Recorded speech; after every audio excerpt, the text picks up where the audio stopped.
Assalamualaikum warahmatullahi wabarakatuh. Please imagine that COVID-19 never happens in the world. We spend our time as usual. We go to school every morning, smile and greet each other, play with friends, spending holiday at the beach or having dinner or sitting LAUT on weekend, and so on. And please imagine if this pandemic never ends. We cannot play with friends anymore. The school is closed for some years.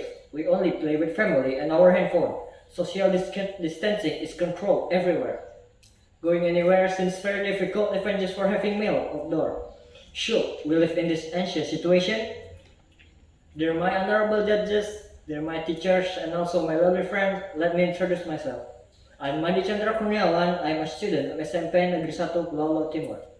The COVID-19 pandemic has changed many aspects of life. The application of a new lifestyle must be carried out following government recommendation to avoid the spread of COVID-19, one of which is the transfer of the learning system into online. It is undeniable that this epidemic has impacted all of humanity in various aspects. We as students are still too early to discuss the impact of COVID-19 in the economic, social field, or others.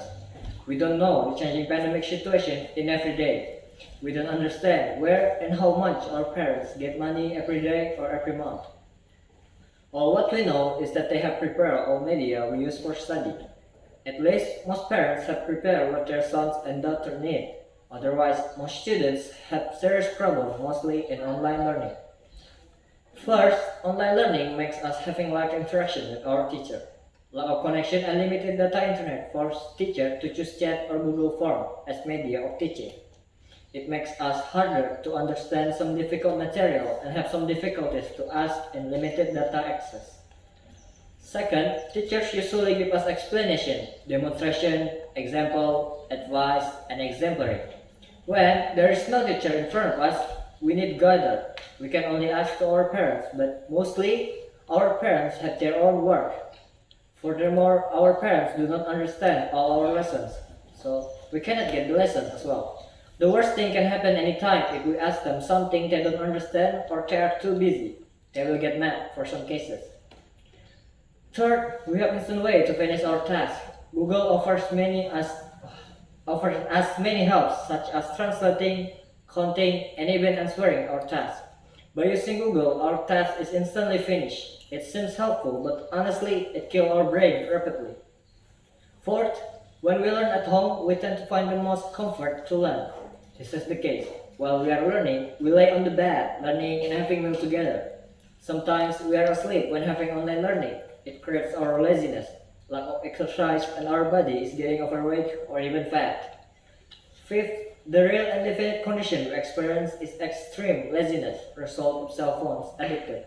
This laziness arises not caused by the limitation of the learning facilities, but precisely because of ourselves and the learning facilities themselves. Another negative impact of COVID-19 is that the change of learning process into online forced us to use handphone. Handphone offers many applications and connections that fall us into extreme laziness. Some application and connection move our concentration to focus on something more interesting. We leave learning process for unrelated activities.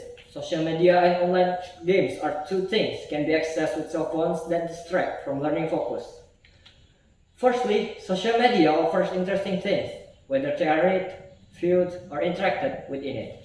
This activity is interesting and makes students addicted. As a result, online learning is less interesting and ignored by students.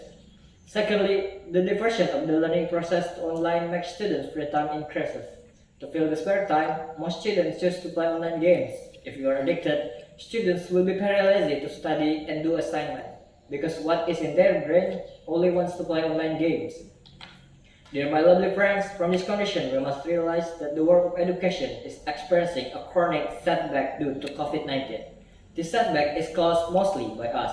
So many of our friends have failed in their learning caused by their laziness.